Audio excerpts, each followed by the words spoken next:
Hi and welcome to your daily tarot reading for Wednesday the 11th of October. It's really nice to be with you.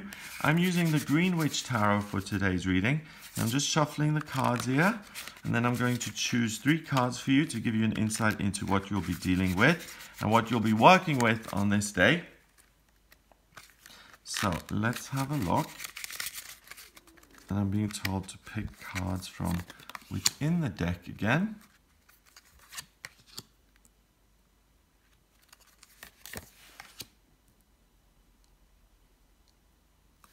Okay, so first of all, we have the 9 of Chalices. We've got this wise woman looking into her crystal ball. And the 9 of Chalices represents all your hopes and dreams coming true. So you enter this day with a feeling of good luck. Yesterday was a wonderful day with this Jupiter shift, which really made you feel the shift from your head into the heart. And you're now much more connected with who you truly are. So it seems like a dream come true, but what happens today is that the horned god appears.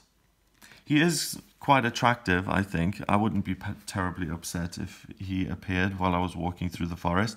But the horned god is the emperor, and he is security, he is structure, he's an authority figure, he's the one who makes the rules, he's a king. Really, he's the horned god. He rules over nature, and what he wills happens. So poor little you've just left your crystal ball at the house, you've got your coat on, you're now walking through the forest and you're looking at all the flowers, how pretty, and then suddenly you're faced with this obstacle. You're going down the path and suddenly the horned god is standing in front of you with a very aggressive looking badger, a really angry looking fox, and a rather scary bear, kind of, 2, 4, 6, 8, 10 sets of eyes kind of drilling into you, and the crow kind of giving you one eye, sly little eye on the side. That's a major obstacle. So you feel wonderful and everything's going to be great now that Jupiter is in Scorpio, and you can tap into your intuition and you can be creative and imaginative, and it comes to a screeching halt and there's an obstacle in your life. And it's like, okay, now what do I do? And that can cause anger. Because now you're in touch with your feelings. You're no longer in your head, where Jupiter in Libra was about the head. And that would have said, hello, sir, how you doing? I'm trying to get to the other side of the forest. Please let me through. I'm trying to get on my way, and you're kind of holding me up. Jupiter in Scorpio will have an emotional reaction. So either you'll be frightened, or you'll be sexually attracted, or you'll be angry, or you'll be impatient to kind of get on with things. I mean, the emotions, this can manifest itself in a million different ways. However you react when there's an obstacle in your life, it could be total despair. I've got this obstacle that I can't overcome. Oh my God, I better just give up. So it can be a multitude of reactions, but you face an obstacle on this day. Finally, we've got the 8 of Athames, and the 8 of Athames you can see is not a particularly happy card. We've got this poor, waif-like, ghostly girl, blindfolded and tied, and the Athames, the swords are all around her. And she feels stuck, she feels scared. Whereas the truth is, look, she's underneath a beautiful apple tree, there's a hedgehog there. Nothing has really changed except the fact that she's lost her vision, her sight, her freedom, and she's kind of in her own little hell. And that is to do with thinking and to do with trying to solve things and see things for what they really are and to try and figure them out using your mind. So you're not going to solve this challenge, this obstacle, by rationally by thinking your way out of it. You're going to have to listen to your emotional response, and this is where people are now going to start to learn more about their feelings and how to listen to emotional guidance. The best way to differentiate between higher self-guidance and ego guidance, by the way, is ego guidance is always super urgent, it feels loud, and you have to do this right now. And those kind of things usually end up in tears, and then you have to spend 2 months undoing what you did. Higher self-guidance is quiet, it feels calm, and it's repetitive, and it's consistent. So you meet this obstacle, you can't think your way out of it, listen to your feelings,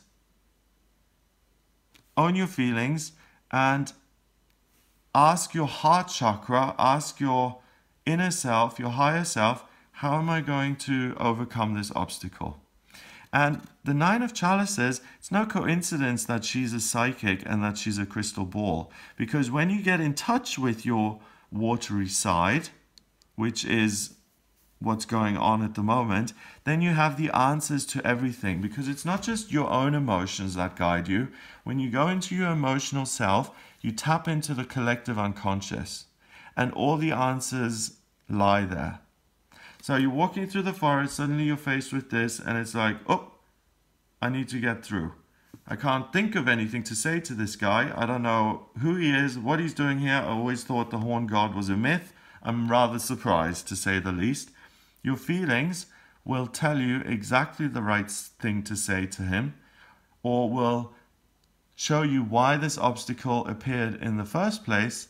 And by listening to your feelings, you'll be able to resolve the problem, the obstacle. You'll be able to dissolve this challenge, but it's only through using your imagination, your intuition, and your creativity. This is not a maths problem that you can solve by being the cleverest woman or man in the world. It's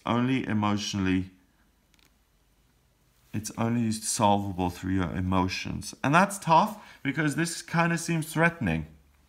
So you got a couple of options. So let's say, you're at work and you're trying to get this new project off the ground, and the boss comes in and say, no, we're not funding this, we're not doing it. Your immediate emotional response can be huge. You can feel angry, you can feel betrayed, you can feel a sense of loss, you can feel frustration, you can feel real rage. But don't suppress your feelings. Listen to your feelings and then ask them, okay, I've got all of this going on. What do I do? And the message will come. The challenge could look a number of ways. It could be 1,000 different things. It could be very trivial that you get stuck in a queue on the motorway and you have to deal with the emotion of being frustrated. And the only way out of it is to feel that feeling, to wait, to accept the feeling, and wait until traffic moves again. You can't think your way out of it. Or it can be something as significant as your partner saying to you, I don't love you anymore, I'm moving on. And the feelings that come up will be loss and pain and hurt. But it's important to feel those things because the things that are going on right now are going on for a reason. The emotional stuff that's been repressed for so long is coming to the surface, and by dealing with your emotional obstacles, you will clear the path and you will be able to move forward on this day and beyond, because we're now in a period of emotional intelligence, and the more you work along those lines, the more you're going to progress. It's, for instance, like when someone goes into a 12-step program, when someone goes into recovery, they're addicted to codeine, or they're addicted to alcohol, or they're addicted to sexual acting out. When they come into the recovery and they're told to be abstinent, that's when the problems begin, because the behavior is the thing that's kept the emotions suppressed. And with Jupiter going into Scorpio, all the emotions are now heightened, they're magnified, and they're much bigger. So that person who then goes into a 12-step recovery group has to continue not to act out sexually or drink, compulsively, or whatever the other example was, and is going to have to look at the emotional side of things, the emotional cause of why he or she is behaving this way, and address those feelings. This is now a time where you can no longer hide from your feelings. You can't just close your eyes and think your way out of it and say, well, I'm stuck, I can't do anything about it. If you want your hopes and dreams to be realized, and if you want your hopes and dreams to come true, you have to deal with your feelings. And as they say in the 12-step programs, if you don't deal with your feelings, they'll deal with you. And they'll make you do things which are out of your control. So face your feelings. There's nothing to be scared of. They may look very dangerous, but none of these animals are going to harm you. The horned god is the king of nature. He's not cruel, he's not vindictive, he's not vicious. He's just reality. So unfortunately, sometimes we all have to face reality and say, do you know what? I behaved very badly there and I may have to make amends. Or the reason that my relationships don't work is because I'm incredibly needy. And on the first date, I tell them my whole life story, and that's why it doesn't work. Those are uncomfortable truths, but when you look at them and see them, then you can be liberated, and then you can bring joy into your life. We're all screwed up in some way, you know. We all had parents who weren't perfect. We've all had upbringings that weren't perfect. So there are all things we repress in ourselves. That's what Western society teaches us. In England, the saying is mend and make do. Stiff upper lip and keep going on. Don't show your emotions, just keep plowing through. And that eventually catches up with you until you have a breakdown and your feelings deal with you. You have an opportunity here today to let go of a negative obstacle, a negative emotional obstacle in your life that until now you have not been aware of you had, but that comes up via your feelings, and you can deal with it and you can be done with it. And the best option would be to make friends with the horned god, i.e. the challenge, and embrace him and say, you know, you're in my way, but I'm going to make peace with you. And I'd like you to join me on this journey with all your bears and badgers and foxes, and we'll walk it together. That's the best way out of this, to make friends with the things that seem to be standing in your way, and then your hopes and dreams come true. 9 and 4 is 13, and 8 is 21, 2 and 1 is 3, and 3 is a new beginning.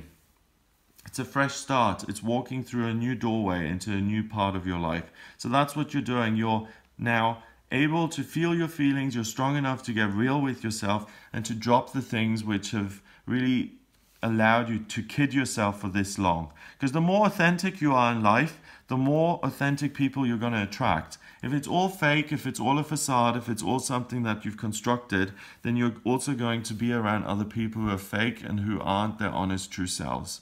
So it's not always an easy journey, but it's necessary if we want to be happy. So I hope you have a wonderful day. If you would like a private reading with me about certain feelings that you feel are unacceptable and that you can't come to terms with, if you're someone who has tried to love themselves but you just can't do it, then we can look at that kind of thing in a reading. We can look at your astrology chart, which is a blueprint of your soul, and I can look at what Chiron and Black Moon Lilith are doing and where the ego is sabotaging you to try and keep you from being emotionally integrated within yourself. We can also look at what's coming up for you in future, in your love life, in your career, and your finances, where the best place to live is, using the astrocartography, and to look at what's coming up in future with the tarot as well. So if you'd like a private reading, please visit the website. It's gregoryscott.com. Click on the readings tab to order your reading. Please remember to subscribe to this YouTube channel. It doesn't cost you anything. It helps me loads. So please subscribe, and I'll speak to you tomorrow.